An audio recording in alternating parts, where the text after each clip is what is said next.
Good morning, everyone. Boker Tov. The Lubavitcher Rabbi would say that this week's Torah portion has special relevance to our generation, because after God destroyed the world with the flood, God commands Noach, "Say min hateva, go out of the ark." And then God tells him, "Pru uravu, be fruitful, multiply, fill the world, and conquer it." God reiterates the instructions that were given originally to Adam and Eve, to Noach and his wife. And the Rebbe says our generation is a generation that went through the Holocaust, meaning that we witnessed the destruction of the world, 1/3 of the Jewish nation murdered brutally. And therefore it's incumbent on our generation, like Noach, to rebuild after the great devastation, tragic destruction of the Holocaust. And therefore the Rebbe would always say that we should make sure to rebuild Jewish life and have more children to help fulfill the commandment of rebuilding a broken and shattered world. As the Rebbe once said to someone who asked him, what is the answer to why God allowed 6 million Jews to be murdered? The Rebbe said, there's no answer to the Holocaust, but there's a response. And the response is that if 1/3 of the Jewish nation was wiped out, then that means that every Jew has to live 50% more Jewishly to help carry on their life and their legacy and make sure that the Jewish people remain strong and, as we say, never again. And indeed, in a miraculous way, 3 years after the Holocaust, some of the very survivors of the concentration camps went to Israel and fulfilled a 2,000-year dream of coming back to the land of Israel. And indeed, Jewish life is growing and flourishing, not just in Israel, but around the world in an unprecedented way, fulfilling the commandment to Noach to rebuild a world after it's been destroyed. There's a remarkable story last year where in Germany, in 1942, there was a family that was rounded up and sent to Treblinka. And before they were sent off, the couple, Edward and Ernestine Leiter, took their valuables, their jewelry, and hid it in the wall of their house, hoping to come back after the war.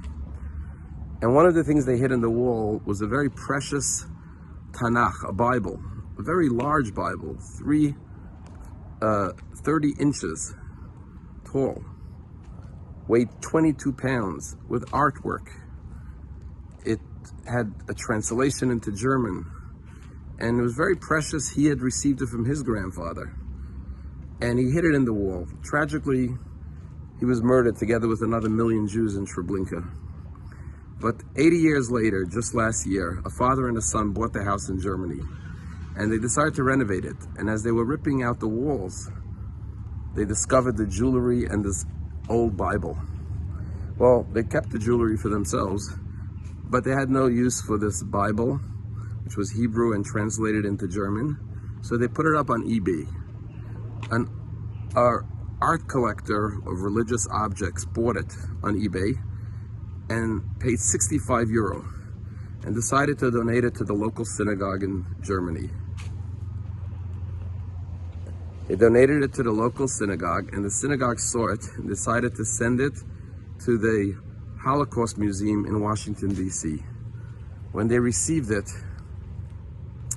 they went through it and they found a postcard in it with the name of Edward and Ernestine Leiter.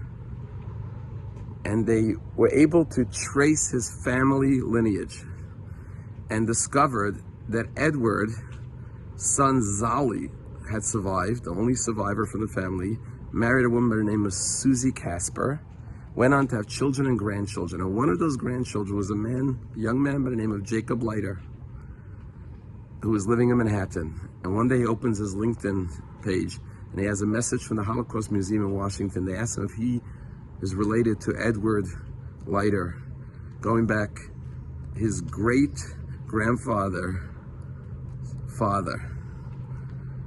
And he identified himself as a descendant of that person. He said, are there any other survivors? He says, yes, my grandmother Susie, the wife of Zali, is 95 years old, living in Manhattan. She survived through a kinder transport and ended up marrying Zali, the son, of Edward? Well, the representatives of the Holocaust Museum in Washington came to the apartment of this 95-year-old woman, Susie Casper, and presented her with the Bible from her late husband's grandfather, who he received from his grandfather, which was retrieved and returned 80 years later. This is the story of the Jewish people. Our enemies ultimately perish, but we live on, and we carry the past, their memory, their legacy into the future. And it's incumbent upon us, like upon Noach, to grow, to populate, to be fruitful, to multiply physically and spiritually as Jews. Have a wonderful day.